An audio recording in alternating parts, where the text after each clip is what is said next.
British इतिहास में सबसे लंबे समय तक राज करने वाली महारानी एलिजाबेथ II का गुरुवार को 96 वर्ष की उम्र में निधन हो गया। 70 साल तक ब्रिटेन की महारानी वो रही और ब्रिटिश इतिहास में सबसे उम्र दराज और सबसे लंबे समय तक उन्होंने राज किया।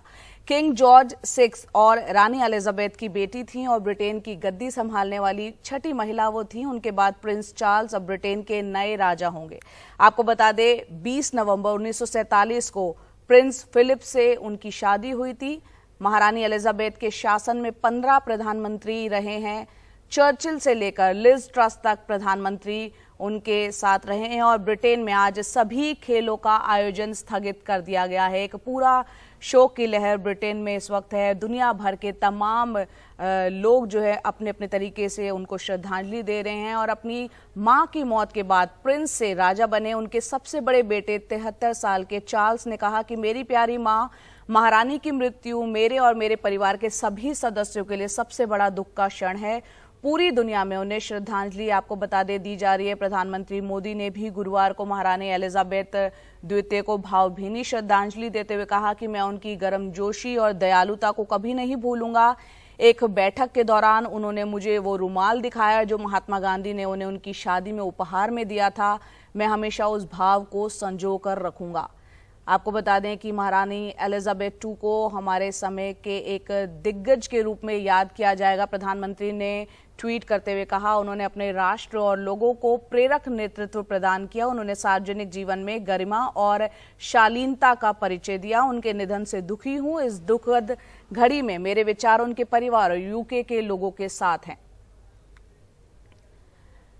तो हाल ही में प्रधानमंत्री लिज ट्रस वहां नियुक्त हुई हैं और वो भी जो है क्वीन एलिजाबेथ II से उन्होंने मुलाकात की थी। तो पूरी दुनिया में हर कोई अपने अपने अंदाज से उन्हें याद कर रहा है। सुनते हैं लिज ट्रस जो कि ब्रिटेन की प्रधानमंत्री है, वो क्या कह रही हैं। She has been a personal inspiration to me and to many Britons. Her devotion to duty is an example to us all. Earlier this week, at 96, she remained determined to carry out her duties as she appointed me as her 15th Prime Minister. Throughout her life, she's visited more than 100 countries and she has touched the lives of millions around the world. In the difficult days ahead, we will come together with our friends across the United Kingdom, the Commonwealth and the world to celebrate her extraordinary lifetime of service. It is a day of great loss, but Queen Elizabeth II leaves a great legacy. Today the crown passes, as it has done for more than 1,000 years, to our new monarch, our new head of state, His Majesty King Charles III. With the King's family, we mourn the loss of his mother, and as we mourn, we must come together as a people to support him. We usher in a new era in the magnificent history of our great country, exactly as Her Majesty would have wished, by saying the words, God save the King. और इस वक्त हमारी सहयोगी कादम्नी शर्मा हमारे साथ जुड़ रहे हैं। कादम्नी, हमने लिज ट्रस को भी सुना, एक लेगेसी छोड़ गई हैं यहाँ पर। ब्रिटिश इतिहास में सबसे लंबे वक्त तक उन्होंने राज करने वाली क्वीन हैं और पूरे कार्यकाल को आप किस तरह से याद उनका किया जाएगा, क्योंकि उनका सार्वजनिक जीवन हो चाहे निजी जीवन हो, अगर उस पर आप रोशनी डाल पाएं। देखिए जय, क्वीन एलिजाबेथ II जो है उनका जीवन जो है वो इतिहास, लिविंग इतिहास अगर हम कहें तो वो रहा है। जब वो तख्तनशी हुई थी 1952 में, उसके बाद 2022 तक उन्होंने इतिहास अपने सामने अनफोल्ड होते हुए देखा है। उन्होंने वो वक्त देखा है जब इतना बड़ा कॉलोनी था, ब्रिटिश एम्पायर इतना बड़ा था कि कहा जाता था कि इस एम्पायर पे कभी भी सूर्यास्त नहीं होता है। वो सिकुड़ते सिकुड़ते यहां तक हालात पहुंच गए कि स्कॉटलैंड जहां पर उनका निधन हुआ है उसके लिए एक प्लेबिसाइट हुआ और वोट देने के लिए लोगों को कहा गया। वो अलग होना चाहते थे लेकिन आखिरी वक्त पर वो अलग नहीं हुए। लेकिन अभी भी ये सवाल बना हुआ है कि क्या वो अलग होंगे या नहीं होंगे, जो कि वो चाहते हैं।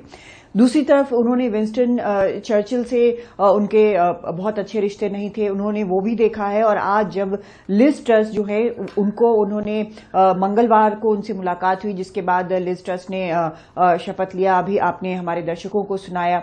और लिज ट्रस भी किस तरह से प्रधानमंत्री बनी है, उनकी जो टक्कर थी वो ऋषि सुनक से थी, जो कि भारतीय मूल के वहां पर नेता हैं, राजनीतिज्ञ हैं। तो एक कॉलोनियल पास्ट से अभी एक मॉडर्न ब्रिटेन तक का सफर उन्होंने देखा, और उनके देखते देखते और उनके वहां पर होते हुए ये बदलाव वहां पर नजर आया है। आज जो लंदन है उसको कहा जाता है कि वहां पर हर तरह से, हर नेशनैलिटी से लोग आते हैं। अगर आप लंदन की सड़कों पर चले तो आपको प्रकार प्रकार की भाषाएं वहां सुनने को मिलेंगी, हिंदी सुनने को मिलेगी और दूसरी जगहों से भी जो लोग आए हैं वो सुनने को मिलेगी। ये सब क्वीन एलिजाबेथ II के कार्यकाल में हुआ है। और ये जो है वो रिफ्लेक्शन है किस तरह से उनका जीवन बदला है। क्योंकि एक तरफ जहां पर मोनार्की थी, जहां किंग को या क्वीन को माना जाता था कि वो सीधा ईश्वर का डिसेंडेंट है, उसके बाद आज की तारीख में जहां पर ब्रिटेन में कुछ सर्वे बताते हैं कि ईश्वर को ना मानने वाले लोगों की संख्या बहुत ज्यादा है, तो उस वक्त तक का एक सफर है। क्वीन एलिजाबेथ ने भी ये अपने परिवार के लिए देखा कि किस तरह से लोगों का डिवोशन था, लेकिन उन्होंने वो वक्त भी देखा जब एक तरह से बड़ा ओपन हॉस्टिलिटी रही इसके लिए, रॉयल फैमिली के लिए लोग नाराज रहे। एक वक्त ये भी था जब उनके एक कैसल को नुकसान पहुंचा, तो लोग इस बात के विरोध में खड़े हो गए कि उसके रिपेयर के पैसे जो है वो टैक्स पेयर्स मनी से नहीं आएगा। तो ये भी एक वक्त था। उनका परिवार जो है कई स्कैंडल से गुजरा। उनके परिवार में 1992 में कई तलाक हुए, जो कि अनहर्ड ऑफ कहा जाता है रॉयल फैमिली में। लेकिन 1997 में जब प्रिंसेस डायना की मृत्यु हुई तो उसको लेकर भी कई लोगों ने उनको जिम्मेदार ठहराया, उनके परिवार के तौर तरीके को, रवैये को जिम्मेदार ठहराया। तो ये सारे तूफान जो है वो चलते रहे, और इस बीच वो जो पब्लिक ड्यूटीज जो एक रॉयल की होती हैं वो लगातार वो करती रही। क्योंकि आपको याद होगा, हम किस्से कहानियों में भी देखते हैं कि किस तरह से एक राजा या रानी जो है वो बिल्कुल कड़ाई के साथ राज करता है। लेकिन अब पिछले दशकों में उनकी जो जिम्मेदारी थी वो पब्लिक अपीयरेंसेस की थी, किस तरह से एक डिग्निफाइड प्रेजेंस हो वो देखना था, किस तरह से एक वो सिंबल की तरह मौजूद हो, चाहे वो कॉमनवेल्थ है या फिर वो 14 देश जो कि उनको अभी भी अपना एक सिंबॉलिक हेड मानते हैं। तो ये एक लंबा सफर था जिसको आज जो कई देशों के नेता कह रहे हैं कि उन्होंने बहुत डिग्निटी, डिसेंसी और कमिटमेंट के साथ इसको निभाया। बिल्कुल, बहुत ही कमिटमेंट के साथ निभाया। और जैसा कि आपने भी बताया, कई सुधार उन्होंने किए और आम लोगों के करीब गई, सार्वजनिक समारोह में वो हिस्सा लेती रही हैं। आगे कादम्बनी, अब क्या फ्यूनरल को लेकर, अंतिम संस्कार को लेकर क्या योजना है? अगले 10 दिन तक उनको अभी नहीं दफनाया जाएगा, आगे का क्या अब पूरा प्लान है? देखिए, ये प्लान जो है काफी वक्त से ये तय था कि कैसे होगा सारा कुछ। इसको ऑपरेशन लंदन ब्रिज भी बोला जाता है।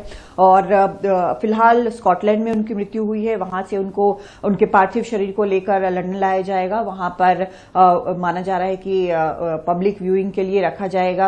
वहां पर लोग आके श्रद्धांजलि देंगे और एक बड़ा फ्यूनरल होगा, अंतिम संस्कार जो उनका होगा। और उसके पहले जो बाकी राष्ट्राध्यक्ष वगैरह है, दुनिया भर के देशों से लोग आएंगे, उनको श्रद्धांजलि देने के लिए आएंगे और उनको उनके पति के बगल में ही दफनाया जाएगा जिनकी मृत्यु 2021 में हुई थी। तो ये एक कार्यक्रम है। लेकिन इस बीच ये भी खबर आ रही है कि किंग चार्ल्स III, जो कि अब बिना किसी ऑफिशियल सेरेमनी के सीधा वो अब इसके राजा बन गए हैं, वो आज यूके की जनता को संबोधित करेंगे। पहला संबोधन उनका किंग चार्ल्स III के तौर पर होगा।